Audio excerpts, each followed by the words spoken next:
গিন্নি, ও গিন্নি, একবার এদিকে আসো তো। বলো কি হয়েছে? তোমার ওই বালের জামাই এরপরে যখন বাড়িতে আসবে তখন ঝাঁটা বেটা করে দূর করবে। কেউ মা, ছাটা পেটা করতে যাও কেন গো? এই তো কয়েকদিন আগেই খাসির মাংস খাইয়ে দিয়ে গেল, তাও তুমি এরকম কথা বলছো? হ্যাঁ, আমার ল্যাউড়া, সেদিনে যে খানকির ছেলে খাসির মাংসটা নিয়ে এসেছিল তুমি কি ভেবেছো সেটা তার নিজের টাকায়? তাহলে? তাহলে আর কি, খানকির ছেলে আমার নাম করে হারানের দোকান থেকে নিয়ে এসছে, তাহলে কিরকম বারোচোদা ভাবো। আমি আজকে রাস্তা দিয়ে যাচ্ছি আর হারান আমার কাছ থেকে টাকা চাইছে। ও আচ্ছা, তার মানে তোমার নামে ধার করে নিয়ে এসেছিল মাংসটা? তাহলে আমি কি মারা এতক্ষণ ইংরেজিতে বললাম নাকি তোমাকে? না, এই বালটাকে এত সহজে ছাড়লে হবে না। শালার জামাই আমার খুব মাংস খাওয়ার শখ না, দাঁড়া, তোর আমি এমন ব্যবস্থা করব তোর সারা জীবনের মতো মাংস খাওয়ার স্বাদ মিটে যাবে। বুঝলে গিন্নি, একটু কানটা এদিকে নিয়ে আসো তো। বলো।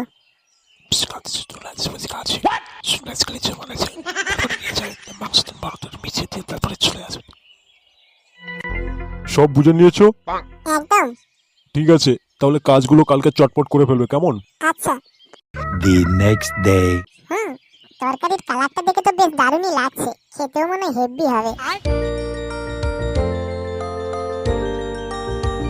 কি রান্না হচ্ছে শাশুড়ি মা? আরে জামাই বাবা যে, কখন এলে? এই তো এক্ষুনি এলাম মা, আসলে আমি রাস্তা দিয়ে যাচ্ছিলাম, তাই তোমাদের সঙ্গে একটু দেখা করবো বলে চলে এলাম আর কি। ও আচ্ছা, ঠিক আছে জামাই, তাহলে একটু বসো, আজকে আমাদের তো মাংস হচ্ছে, একেবারে ভাত খেয়েই বাড়ি যাও, কেমন? আরে সেগো, আমি এসছি তো মারা, সেই জন্য তুমি বলবে আর তারপরে। কি হলো বাবা, কি ভাবছো? মানে এত করে যখন বলছো, ঠিক আছে, তাহলে একেবারে ভাত টাত খেয়েই বাড়ি যাবো। তাহলে তুমি বরং এক কাজ করো, চানটা সেরে আসো, কেমন? এমনিও তো আমার রান্না শেষ হয়ে এসছে, তাহলে এক্ষুনি তোমাকে ভাত দিয়ে দেবো। A few moments later. নাও বাবা, এবারে তাড়াতাড়ি খেয়ে নাও। আচ্ছা ঠিক আছে।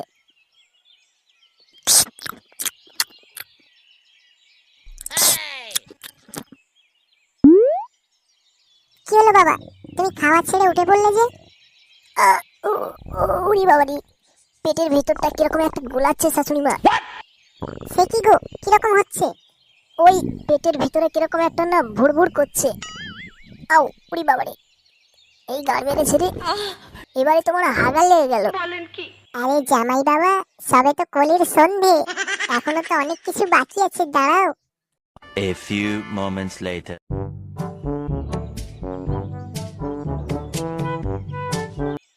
এই গান মেরেছে রে, বাথরুমে আবার তালা ঝোলানো কেন?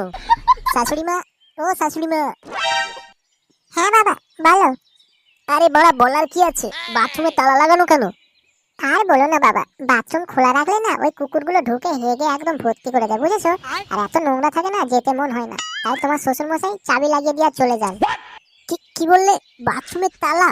ও আচ্ছা, তার মানে বুঝতে পেরেছি, এগুলো সব তোমাদের পূর্ব পরিকল্পিত না, আমাকে জব্দ করার জন্য। ওই বাবারে, ঠিক আছে, আমিও দেখে নেবো বলে দিলাম। ওই বাবারে, ওরে বাবারে, এই গাড় মেরেছে মারা, এখানেই তো হেগে ফেললাম, মান সম্মান বলে আর কিছু থাকলো না রে মারা।